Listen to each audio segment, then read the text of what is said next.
오늘 같이 은혜 나눌 말씀은 에스겔 28장 1절부터 26절 말씀을 본문 삼아서 두로왕과 시돈의 심판 예언과 이스라엘 회복 예언이라는 주제를 가지고 같이 은혜 나누는 시간 갖도록 하겠습니다.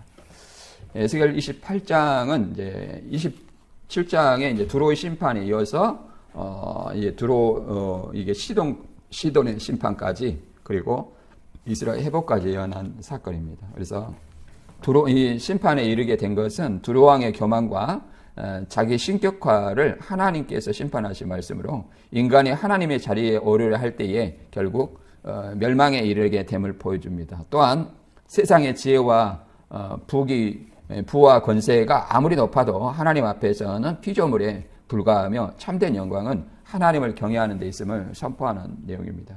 그래서 이스라엘 윗지방의 북쪽에 두로와 시단이 있죠. 지금 현재는 네바논에 붙어 있는 것이죠. 그래서 이 두로의 어떤 번영의 위기는 말 그대로 바벨론이 585년부터 573년까지 느부갓 2세의 포위가 있었고 13년간 포위 공격으로 말 그대로 쇠퇴기를 접어들었고 두로와 시돈은 막강한 해상 무역을 장악을 했었습니다. 그런 말미암아 많은 부를 누렸다고 얘기를 합니다. 이때 두로 왕은 이토발 3세인데 이토발 3세가 자신을 신처럼 자칭 신이라고 이렇게 얘기를 했다는 거죠. 그래서 이 교만 때문에 하나님께서는 그를 심판하신다고 얘기합니다. 그래서 이 두로와 시돈의 우리가 지정학적 위치는 바다 위의 난공불락의 섬이요 요새라고 얘기합니다. 그래서 대부분 공격하다 실패했는데 이제 BC 332년에 알렉산더 대왕이 이제 그 제방을 쌓아가지고 제방을 통해서 공격을 해가지고 결국 멸망을 시켰죠. 이 두로의 그 독점적인 어떤 것은 자줏빛 염료와 이런 걸 통해서 이제 했는데 여기에 무역으로 인해서 상업으로 인해서 많은 어떤 부를 축적했는데 그 자원은 은과 철, 그 다음에 주석, 납, 그 다음에 고급 의류들이 있었답니다. 특히 이 자줏빛 염료 제조 기술이 있었는데 이것은 뮤렉스라는 이름의 뿔고동에서 추출하는 염료였다고 얘기합니다. 그래서 굉장히 자줏빛이 부의 상징으로 또 여기기도 하죠. 그래서 이들의 너무나 많은 어떤 부로 인해서 자기 신격화와 교만이 깃들었다고 얘기를 합니다. 그래서 이런 상황을 본문은 잘 나타내고 있습니다. 그래서 25장부터 우리가 잘 한번 읽어보면 25장부터 간단히 28장까지 요약해보면 바벨론 포로 가운데 주어진 말씀으로 예루살렘 함락 이후 열방을 향한 공의로운 심판과 교만한 나라들을 몰락을 중심으로 전개되는 예언입니다. BC 586년 예루살렘이 바벨론에 의해 무너진 뒤 주변 열국은 유다의 패망을 기뻐하며 자신의 번영을 기대하였으나 하나님은 그들의 악한 태도와 교만을 결코 묵과하지 않으셨습니다. 25장은 암몬과 모압, 에돔과 블레셋을 향한 심판을 선언으로 시작되며 이들은 형제 민족 유다의 재앙을 조롱하며 원한과 탐욕을 드러냅니다. 이에 하나님의 진노가 그들에게 놓였고 이후에 바벨론 정복전쟁 속에서 실제 역사로 성취됩니다.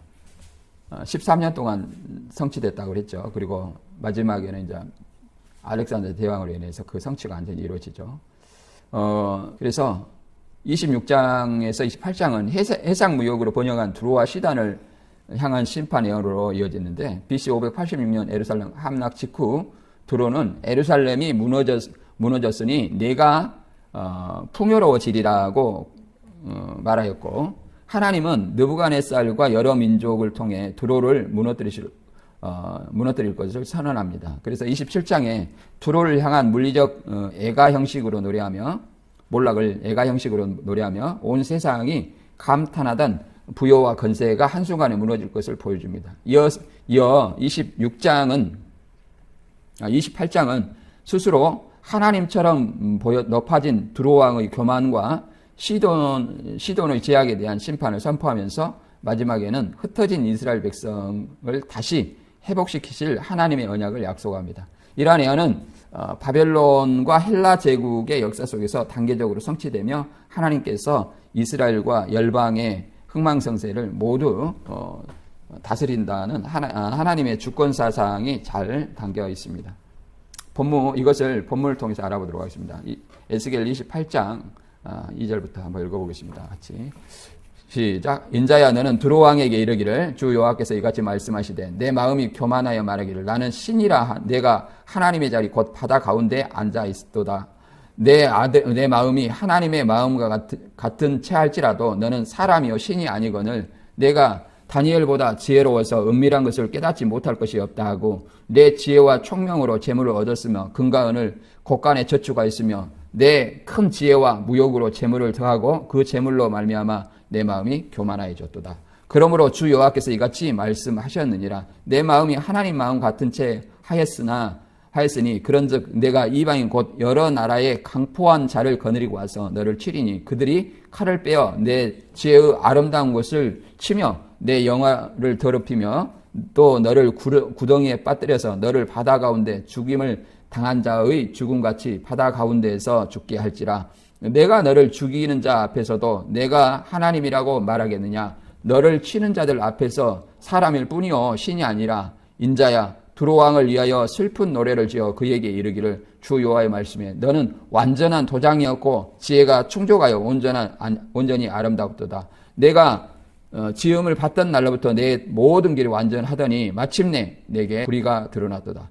너는 이르기를 주 여호와께서 이같이 말씀하시되 시도나 내가 너를 대적하나니 내 가운데에서 내 영광이 나타내리라 하셨다 하라. 내가 그 가운데에서 심판을 향하여 내 거룩함을 나타낼 때 우리가 나를 여호와인 줄 알리라. 주 여호와께서 이같이 말씀하셨느니라. 내가 여러 민족 가운데 흩어져 있는 이스라엘 족속을 모으고 그들로 말미암아 여러 나라의 눈앞에서 내 거룩함을 나타낼 때 그들이 고국 땅 곧 내 종 야곱에게 준 땅에 거주할지라. 그들이 그 가운데 평안히 살면서 집을 건축하며 포도원을 만들고 그들의 사방에서 멸시하던 모든 자를 내가 심판할 때 그들이 평안히 살며 내가 그 하나님 여호와인 줄 그들이 알리라. 아멘. 이렇게 BC 586년 이후에 두로와 시돈을 향하여 선포된 심판과 회복의 예언입니다. 그래서 두로 왕은 특히 자신을 신처럼 높이며 지혜와 부를 자랑하였고 시돈 역시 우상 숭배와 교만 가운데 하나님을 대적하여 결국은 심판받았습니다. 하나님은 두로 왕을 에덴 동산에 있었던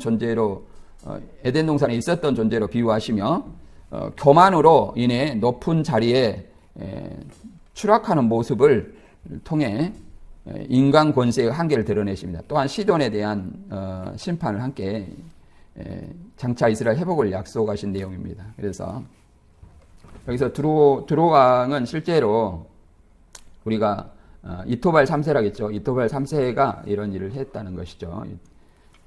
그 자신을 신격화한 왕이고 이를 에덴 동산의 존재와 같이 여겼다는 겁니다.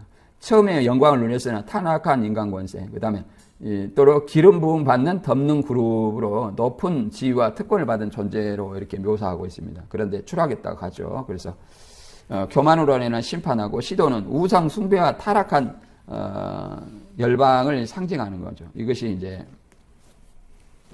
BC 586년부터 573년까지 바벨론 왕 느부갓네살의 13년 동안 포위 공격으로 인해서 쇠퇴하게 되고 이제 헬라 제국인 그리스 제국인 알렉산더에 의해서 332년이 완전히 이제 함락이 되고 두로가 완전히 붕괴됩니다. 그래서 해상 패권이 종결되죠. 이것은 그리고 이제 이 흩어진 이스라엘 회복을 하겠다라고 얘기를 합니다. 그래서 이스라엘 회복을 약속하신 것이죠. 이런 어떤 내용으로 본문을 이해를 해보도록 하겠습니다. 첫 번째는 이제 하나님의 주의를 참칭한 두로 왕의 교만을 지적하는 내용인데 2절부터 5절까지 읽어보겠습니다. 인자야 너는 두로 왕에게 이르기를 주 여호와께서 이같이 말씀하시되 내 마음이 교만하여 말하기를 나는 신이라 내가 하나님의 자리 곧 바다 가운데 앉아 있도다. 내 마음이 하나님 마음 같은 지할지라도 나는 사람이요 신이 아니거늘 내가 다니엘보다 지혜로워서 은밀한 것을 깨닫지 못할 것이 없다 하고 내 지혜와 총명으로 재물을 얻었으며 금과 은을 곳간에 저축하였으며 내 큰 지혜와 내 무역으로 재물을 더하고 그 재물로 말미암아 내 마음이 교만하였도다. 두로 왕은 자신이 가진 지혜와 재물과 성공 때문에 이렇게 하나님처럼 되려고 했습니다. 그는 많은 무역과 이와 같이 많은 무역과 경제 번영을 통해 강해졌지만 결국 자기 힘과 부를 의지하여 나는 하나님처럼 되고자 자칭 신이라 하겠다는 거예요. 그러나 하나님은 너는 신이 아니라 사람이라고 말하는 거죠. 아무리 인간이 지혜롭고 강해 보여도 하나님 자리를 대신할 수 없다는 것을 보여주고 있습니다. 이 이토발 3세가 실제로 이런 역사적으로 하나님을 참칭했다고 얘기를 하는 것입니다. 그래서 자신의 성공과 신적 능력을 오해한 것이죠. 그래서 이 바다의 중심, 신의 보좌를 창칭하는 것이죠. 이런 어떤 것들은 이토발 3세 역사적인 군주 이토발 3세를 얘기를 합니다. 그래서 이 창세기에 보면 이런 어떤 교만은 뱀으로부터 오는 겁니다. 뱀의 말을 듣고 하와가 이제 이렇게 뱀이 하와를 미혹할 때 창세기 3장 5절에 선악과를 보면 따먹으면 이렇게 된다고 얘기를 합니다. 너희가 그것을 먹는 날에 너희 눈이 밝아져 하나님같이 되어 선악을 알 줄 하나님이 아심이라 라고 얘기합니다. 그래서 하나님같이 될 줄 알았다 라고 얘기합니다. 출애굽기 5장 2절에는 애굽왕 바로가 모세에게 얘기를 합니다. 도대체 여호와가 누군데 내가 그의 말을 듣고 이스라엘 자손을 보내줘야 한단 말이냐. 나는 여호와를 알지 못하며 이스라엘 자손도 보내지 않겠다. 이렇게 교만한 말을 하게 됩니다. 그래서 하나님은 그들을 심판하셨죠. 그래서 10가지 장자의 재앙으로 심판하셔서 장자의 재앙 6월절을 통해서 이스라엘 백성을 출애굽시키셨죠. 말 그대로 이 교만은 다니엘보다 지혜롭다고 얘기를 합니다. 다니엘을 언급하며 이제 굉장히 큰 지혜를 믿고 교만했다고 풍자를 하고 있습니다. 그래서 다니엘이 포로 됐을 때 느부갓네살 왕이 이런 어떤 교만을 나타내 가지고 결국 멸망을 당했죠. 다니엘서 4장 30절 31절에 보면 다니엘의 이 바벨론이 굉장히 부흥하고 크게 됨으로 말미암아 느부갓네살 왕이 하나님께 영광을 돌리지 아니하고 자기 능력으로 된 것으로 얘기를 합니다. 그리고 이로 말미암아 이 교만으로 말미암아 하나님이 그를 심판하시겠다는 말로 다니엘은 말합니다. 다니엘 4장 30절 31절 보면 이 큰 바벨론 성은 영광과 위엄을 과시하기 위해 내가 내 능력과 권세로 건설한 이 나라의 수도가 아닌가 하였다. 이 말에 미처 끝나기도 전에 하늘에서 이런 음성이 들려왔다. 느부갓네살아 내가 하는 말을 들으라. 너의 왕권은 너에게서 떠나갔다. 라고 얘기합니다. 자신의 영광을 드러내고 하나님의 영광을 드러내지 아니한 대표적인 사례죠. 모세도 무리바 물가에서 우리가 이 물을 위해서 너희에게 주랴 하고 하나님의 거룩함을 드러내지 아니하고 자기 영광을 드러냄으로 말미암아 가나안 땅에 들어가지 못한 역사적인 사실을 알 수 있습니다. 이와 같이 신약에서도 우리는 하나님과 세상을 겸하여 섬길 수 없다고 얘기를 합니다. 마태 6장 24절에는 이렇게 얘기를 합니다. 아무도 두 주인을 섬길 수 없다. 그렇게 되면 한 편은 미워하고 다른 편은 사랑하든가 아니면 한 편에게는 충성을 다하고 다른 편은 무시하게 될 것이다. 너희는 하나님과 재물을 겸하여 섬길 수 없다라고 얘기합니다. 그래서 우리가 진정 누구의 영광을 드러내야 하며 무엇이 우선순위인가를 우리는 알아야 됩니다. 그래서 내 지혜와 재물은 내 것이 아니라 하나님께서 주신 것이라는 것을 우리는 알아야 됩니다. 그래서 세상의 성공이 곧 나의 성공이 아니라 하나님께 주신 은혜와 축복이라는 것을 본문은 얘기를 하고 있습니다. 두 번째로 이제 6절에서 10절의 말씀은 이제 교만한 두로왕을 향한 심판을 선포하십니다. 6절에서 10절입니다. 그러므로 주 여호와께서 이같이 말씀하셨느니라. 내 마음이 하나님 마음 같은 채 하였으나 그런즉 내가 이방인 곧 여러 나라의 강포한 자를 거느리고 와서 너를 치리니 그들이 칼을 빼어 내 지혜의 아름다운 것을 치며 내 영화를 더럽히며 또 너를 구덩이에 빠뜨려서 내가 너를 바다 가운데 죽임을 당한 자의 죽음같이 바다 가운데 죽게 할지라. 내가 너를 죽이는 자 앞에서도 내가 하나님이라 말하겠느냐. 너를 치는 자 앞에서 사람일 뿐이요 신이 아니라 내가 이방인 손에서 죽기를 할례받지 아니한 자의 죽음같이 하리니 내가 말하였음이라 주 여호와의 말씀이니라 하셨다 하라 라고 얘기합니다. 이 말은 두려움 교만에 대한 하나님의 심판으로 두로왕은 자신의 지혜와 부와 권세가 너무 크므로 그 권세를 의지하여 마치 하나님처럼 스스로 높였다고 얘기합니다.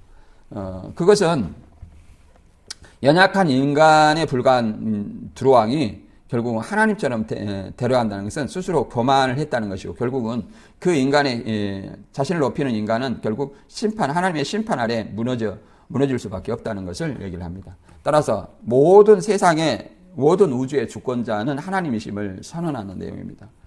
여기서 이제 두로를 심판하는 심판의 도구로서 이제 바벨론을 사용합니다. 바벨론을. 그리고 할례 없는 자의 죽음이라는 것은 언약적 보호가 없는 비참한 최후를 얘기합니다. 불신자의 죽음이죠. 이런 어떤 교만에 대해서 창세기 11장에 보면 바벨탑을 얘기를 하는 거죠. 바벨 대표적으로. 그들이 그 교만해서 바벨탑을 하늘까지 쌓자 이렇게 얘기합니다. 11장 4절에 자성을 건축하고 하늘에다 닿을 탑을 쌓아 우리 이름을 떨치고 우리가 사방에 흩어지지 않도록 하자 하고 외쳤다라고 얘기합니다. 그래서 하늘에 닿을 탑을 쌓아 우리 이름을 떨치자. 하나님의 피조물이 하나님이 지으신 피조물이 하늘의 이름을 하늘까지 닿을 탑을 쌓아 우리의 이름을 떨치자. 하나님의 영광을 드러내지 않는 어떤 교만입니다. 이 두로왕을 간혹 사단이라고 소개하는데 사단이 아니라 사단의 본성을 소개할 때 유사한 성격이 있습니다. 그래서 이사야 14장 13절에서 15절에도 바벨론 왕을 이렇게 계명성으로 통해서 사단의 속성을 잘 나타내고 있는 내용을 본문은 소개합니다. 너는 속으로 이런 말을 하였다. 내가 하늘에 올라가 하나님의 별들 위에 내 보좌를 높이리라. 내가 북극 지폐의 산 위에 앉을 것이며 가장 높은 구름 위에 올라 제일 높은 자와 같이 될 것이다. 그러나 너는 지옥의 가장 깊은 구덩이에 빠질 것이다 라고 얘기합니다. 그래서 하늘에서 떨어져 음부에 들어가서 심판받는 것을 이렇게 얘기를 합니다. 그래서 이제 여기서 본문의 10절에는 내가 신이라 하였으나 말 그대로 죽음 앞에서도 내가 신이라 한다는 것은 신이라 한다는 결국은 죽음의 자리죠. 이방인 소견을 전해 죽기를 할례받지 않는 자의 죽음같이 하리니 이렇게 얘기합니다. 할례받지 않는 자의 죽이리니 여기서 죽는 자는 이제 두로왕이죠. 이토발 3세고 할례받지 죽이는 자는 누굽니까? 바벨론 왕이죠. 바벨론이 이제 585년경에서 573년간 13년간 이렇게 침노를 했고 침노를 해서 결국 죽이게 됩니다. 그래서 할례받지 않는 자의 죽음이라는 것은 언약적 보호를 받지 아니하고 결국은 지옥에 가는 자를 상징을 합니다. 그래서 이런 이방인들의 죽음을 하나님께서는 할례받는 자의 수치를 사무엘상에 잘 나타내고 있습니다. 사무엘상 17장 36절에 이렇게 얘기를 합니다. 내가 사자와 곰도 죽였는데 살아계신 하나님을 모욕하는 저 이방인 블레셋을 못 죽이겠습니까? 사자나 곰처럼 내가 반드시 그를 죽이고 말겠습니다. 이것은 이제 다윗이 하는 말이죠. 그래서 이렇게 블레셋 사람을 죽이겠다고 선언하는 어떤 말씀입니다. 이와 같이 할례받지 않는 사람의 대표가 누굽니까? 블레셋 사람이죠. 그리고 신약에서는 이것이 할례받지 않는 자는 누구냐? 할례는 진정한 할례는 마음에 하라는 거예요. 마음에. 몸에 하는 할례는 예수님 오기 이전에 선민으로 칭했으나 그 선민으로 인해서 활동적 선민으로 인해서 하나님의 나라를 들어가는 것이 아니라 오직 마음의 할례를 받은 자라야 들어간다고도 구약에 잘 말하고 있습니다. 그래서 신약에서는 이렇게 얘기하는 거죠. 로마서 2장 29절에 오직 이면적 유대인이 유대이며 할례는 마음에 할지니 영에 있고 율법의 조문에 있지 아니한 것이라. 그 칭찬이 사람에게서가 아니요 다만 하나님에게서라라고 얘기합니다. 유대인이 아니며 그래요. 이면적 유대인이라는 거예요. 이면적. 그러면 혈통적인 유대인의 시대는 끝났다라고 얘기합니다. 그래서 할례는 이제 육신이 한 것이 아니라 마음의 할례, 곧 예수 그리스도의 복음을 믿는 자가 마음의 할례를 받는 사람이고 진정한 유대인이며 이스라엘이며 아브라함의 자손이라는 겁니다. 이 할례 받지 아니한 자, 언약의 보호를 받지 아니한 자들은 결국은 불신자고, 그 불신자들은 계시록 20장 14절에 결국은 불못에 던져져 둘째 사망을 받게 된다고 성경은 말하고 있습니다. 그래서 본문에서 말하는 인간은 아무리 많은 부와 영광을 취할지라도 죽음 앞에서는 한 줌의 재와 같이 없어져 간다는 것을 알아야 됩니다. 그래서 말 그대로 하나님 앞에서 진짜 두려워야 될 것은 사람이 아니라 교만한 자를 치시는 하나님이라는 것을 우리는 알아야 됩니다. 마태복음 10장 28절에도 그렇게 나와 있죠. 몸과 영혼을 죽이는 자를 두려워 말고 오직 몸을 죽이는 자를 두려워 말고 오직 몸과 영혼을 죽이는 하나님을 두려워하라, 이렇게 얘기를 합니다. 그래서 우리가 진정 두려워할 대상은 하나님이라는 것을 우리는 알아야 될 줄 믿습니다. 세 번째는 두로왕을 향한 그 멸망의 노래에 대해서 알아보도록 합니다. 11절에서 19절입니다. 12절 읽어볼게요. 인자야 두로왕을 위하여 슬픈 노래를 지어 그에게 이르기를 주 여호와의 말씀에 너는 완전한 토장이었고 지혜가 충족하며 온전히 아름답도다. 너는 기름 부음을 받고 지키는 그룹이며 내가 너를 세우며 내가 하나님의 성산에 불타는 돌들 사이에 왕래하였도다. 내가 지음받던 날로부터 내 모든 길에 완전하였더니 마침내 내게서 불의가 드러나도다. 내 무역이 많음으로 내 가운데에 강포가 가득하여 내가 범죄하였도다. 너 지키는 그룹아, 그러므로 내가 너를 더럽게 여겨 하나님의 산에서 쫓아냈고 불타는 돌들 사이에서 멸하였도다. 내가 아름다움으로 마음이 교만하였으며 내가 영화로움으로 내 지혜를 더럽혔으며 내가 너를 땅에 던져 왕들 앞에 두어 그들의 구경거리가 되게 하였도다.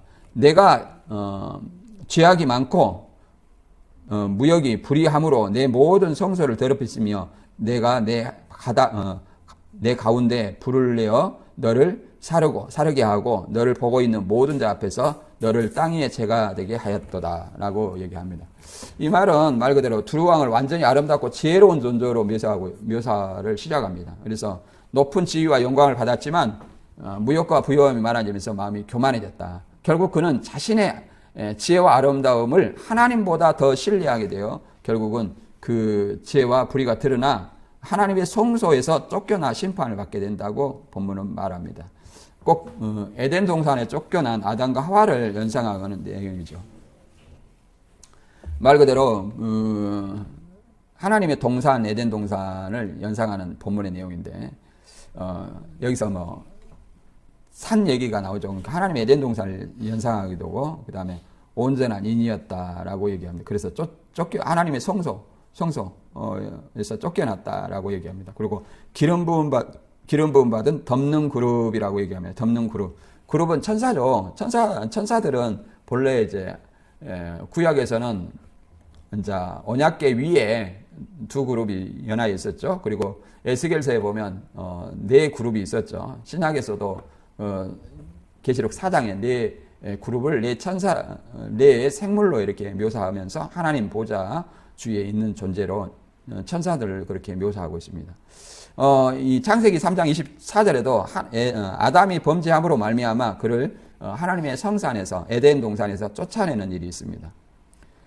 하나님이 그 사람을 쫓아내심에 에덴 동산의 동쪽에 그룹 천사들을 배치하여 사방 도는 하영검으로 생명나무의 길을 지키게 하셨다라고 얘기합니다. 그래서 아담이 불순종으로 인해서 에덴 동산에 추방받는 모습을 잘 하고 있습니다. 그래서 이런 교만에서 패망하는 것이 대표적으로 우시야 왕이 있습니다. 우시야 왕 26장 16절에 보면 우시야 왕 교만에 대해서 우시야 왕은 자기 세력이 막강해지자 마음이 교만해서 패망길에 들어서고 말았다. 그는 그의 하나님 여호와께 범죄하고 아무나 들어갈 수 없는 여호와의 성전에 들어가 분향하려고 하였다라고 얘기합니다. 교만하고 하나님께 범죄하고 다시 하나님의 성전에 들어가 분향하면 죽게 되는 거죠. 결국은 심판받게 됩니다. 이와 같이 잠언서에도 교만하면 패망하고 거만하면 넘어진다라고 얘기합니다. 이 두로왕을 꼭 사단이 하나님의 천사가 범죄한 천사하고 사단을 묘사한 존재로 나타내곤 합니다. 그래서 유다서 1장 6절에도 자기 지위를 지키지 아니하고 제 위치를 떠난 범죄한 천사들을 영원한 사슬로 묶어 심판날까지 어둠 속에 가둬두었다라고 얘기합니다. 그래서 이 에덴 동산의 내용을 연상하게 하는 어떤 내용이 9가지 보석이 나와요. 본문의 13절에. 대제사장 흉패의 보석과 유사하고 하나님의 거룩한 직분을 상징하는 거죠. 그 다음에 덮는 그룹은 하나님의 보좌를 수호하던 천사를 얘기하는 거죠. 그 다음에 불의가 드러났다는 것은 자의적으로 그 죄를 지었다는 거예요. 하나님이 죄를 짓게 하는 것이 아니라 인간에게 자유의지를 주었죠.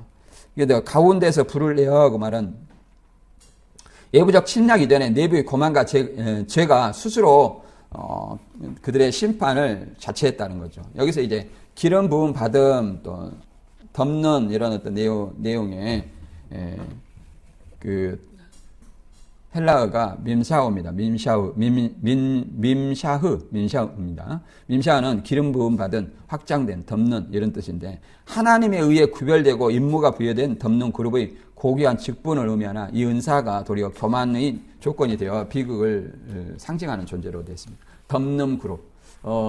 천사죠. 신천지에서는 옛날에 천사로 보지 않고 조직체다 이렇게 봐가지고 내 조직을 만들었었죠. 이와 같이 성경은 얘기를 하고 있습니다. 그래서 하나님은 본문을 통해서 항상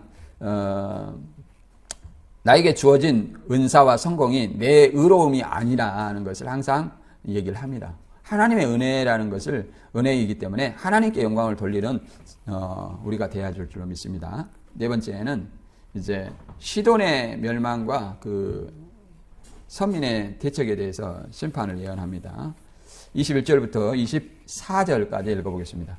인자야 너는 얼굴을 시돈으로 향하여 그에게 예언하라. 너는 이르기를 주 여호와께서 이같이 말씀하시되 시돈아 내가 너를 대적하나니 내 가운데에 내 영광이 나타나리라 하셨다 하라. 내가 그 가운데서 심판을 행하여 내 거룩함을 나타낼 때 무리가 나를 여호와인 줄 알지라. 내가 그에게 전염병을 보내며 그 거리에 피가 흐르게 하리니 사방에서 오는 칼에 상한 자가 그 가운데 엎드러질 것인즉 무리가 나를 여호와인 줄 알겠고 이스라엘 족속에게는 그 사방에서 그들을 멸시하는 자 중에 찌르는 가시와 아프게 하는 가시가 다시는 없으리니 내가 주 여호와인 줄 그들이 알리라 라고 얘기합니다.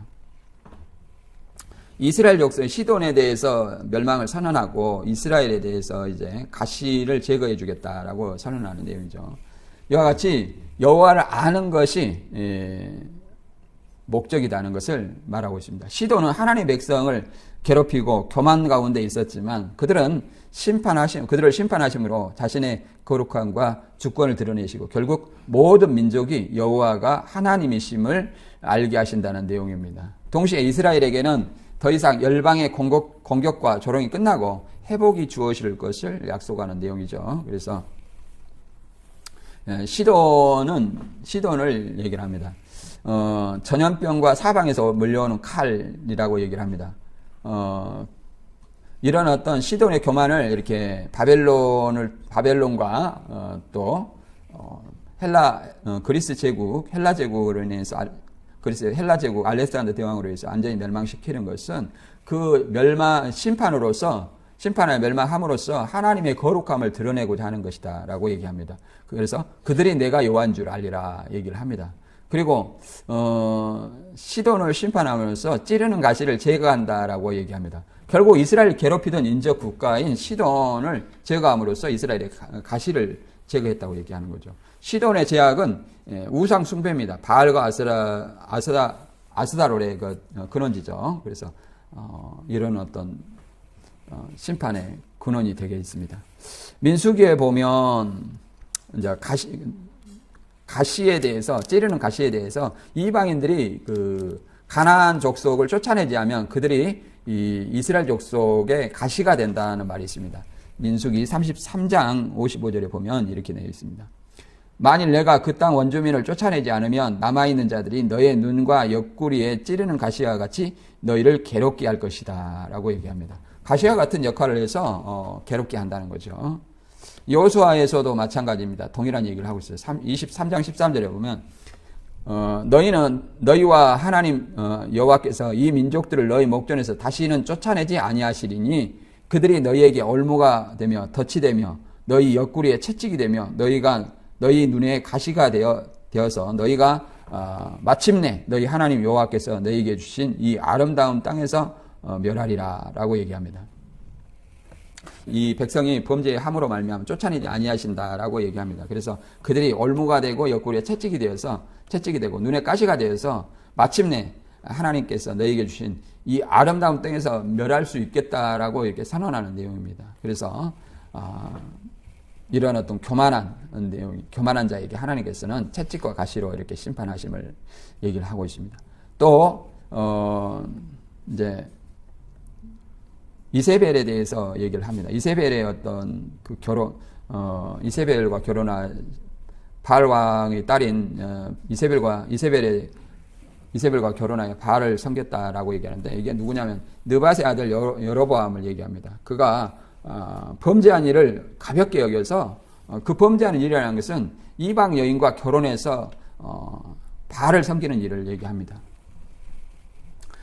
결국 그들에게는 이러한 어떤 이방 종교의 문화를 용납하는 것이 다시 찌르는 가시와 눈의 가시가 된다는 것이에요. 그래서 대적들을 완전히 제함으로 이제 그 찌르는 가시를 없게 해주겠다라고 얘기합니다.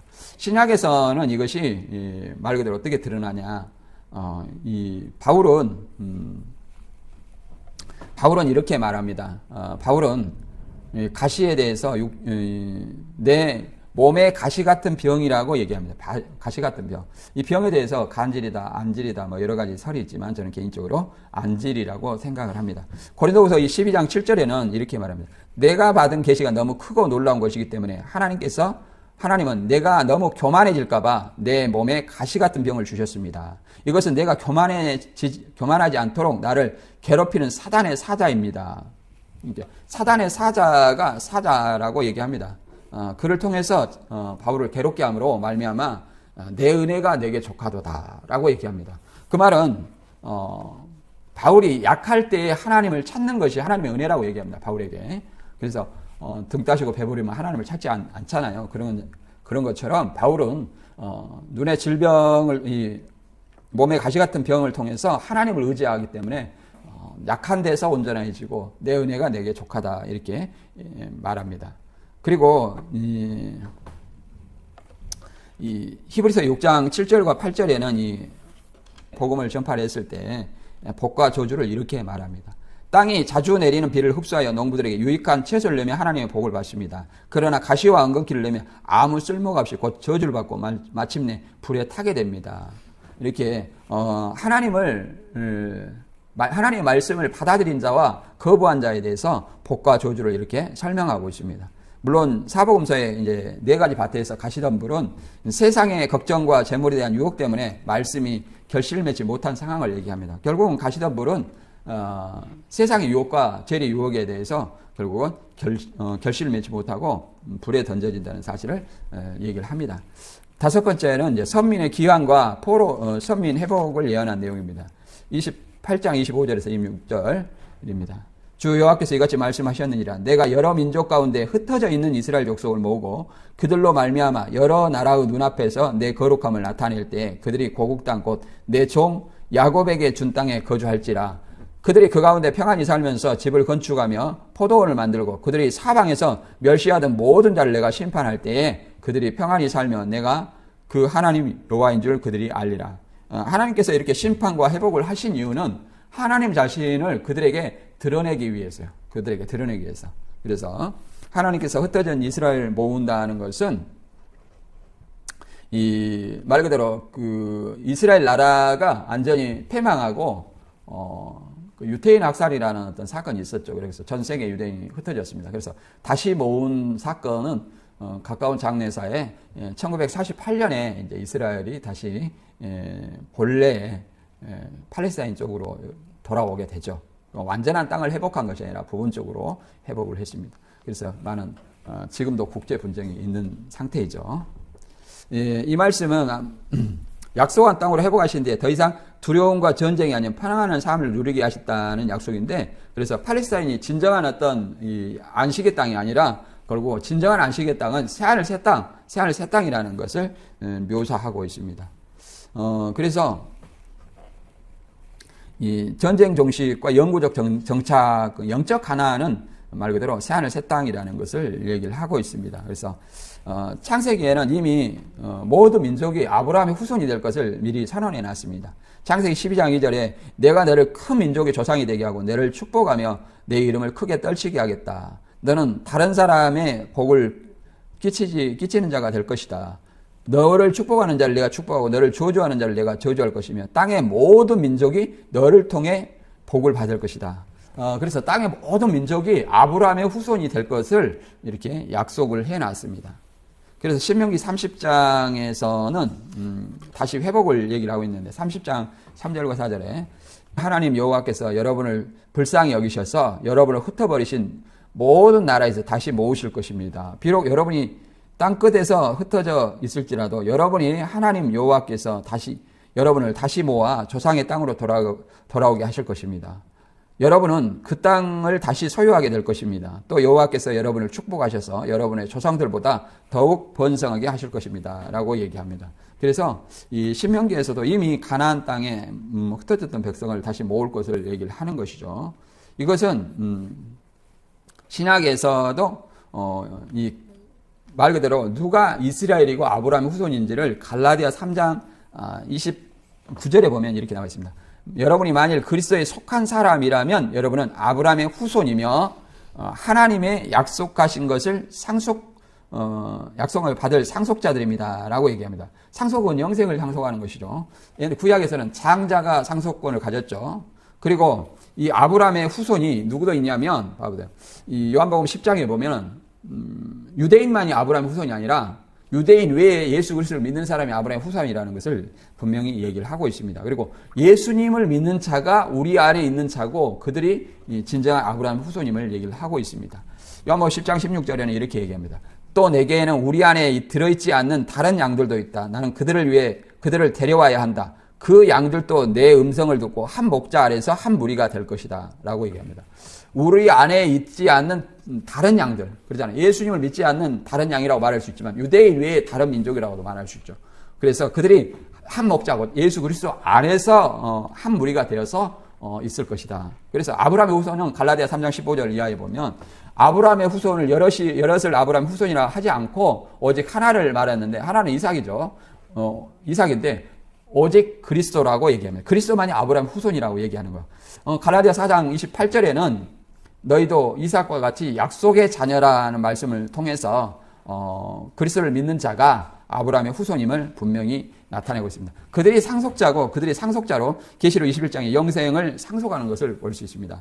21장 4절에 보면 그들의 눈에서 모든 눈물을 씻어주실 것이니 다시는 죽음도 없고 슬픔도 없고 우는 것도 아픔도 없을 것입니다. 이것은 전에 있던 것들이 다 사라져 버렸기 때문입니다. 라고 얘기합니다. 그래서 하나님께서는 말 그대로 모든 것을 회복하실 때, 그리스도 재림 때에 우리에게 진정한 아브라함의 후손으로서 상속자로서 받을 것은 새하늘 새 땅의 영적 가나안인 새하늘 새 땅의 영생임을 본문은 말하고 있습니다. 본문 내용 잠깐 정리하고 마치겠습니다. 본문은 바벨론 포로기 가운데 두로왕과 시돈을 향하여 선포된 심판과 회복의 말씀으로 인간의 교만이 얼마나 하나님 앞에서 어리석은지를 보여주는 예언입니다. 두로왕은 자신의 지혜와 부요함을 의지하여 스스로 하나님과 같이 높아졌고 시돈 또한 우상 숭배 악행 가운데 하나님을 대적했습니다. 하나님은 그들의 교만을 심판하시고 열방 가운데 자신의 거룩함을 드러내실 것을 선언합니다. 그래서 이 예언은 BC 586년 이후 바벨론 침공과 BC 332년 알렉산더 대왕의 정복을 통해서 단계적으로 성취되었고 교만한 세상 권세가 결국 무너질 수밖에 없음을 보여줍니다. 동시에 흩어진 이스라엘 백성을 다시 모으시고 안전하게 거하게 하실 회복도 약속을 해주셨습니다. 이런 예화가 있습니다. 한때 자신의 능력과 성공만을 믿고 살아가던 사람들이 작은 실패와 위기 앞에서 쉽게 무너지는 모습처럼 하나님 없는 인간의 자랑은 결코 영원할 수 없다는 것을 보여줍니다. 따라서 우리는 자신의 지혜와 물질과 세상의 힘을 의지하기보다 하나님 앞에 겸손해야 됩니다. 하나님의 말씀은 반드시 이루어지며 교만한 자를 낮추시고 하나님의 의지하는 자를 붙드십니다. 그러므로 세상의 재물과 세상의 지혜와 물질과 세상의 힘을 의지하기보다 하나님 안에서 교만하기보다 겸손하여 자기 맡은 바 사역을 다하는 저와 여러분이 되시길 주님의 이름으로 축원합니다.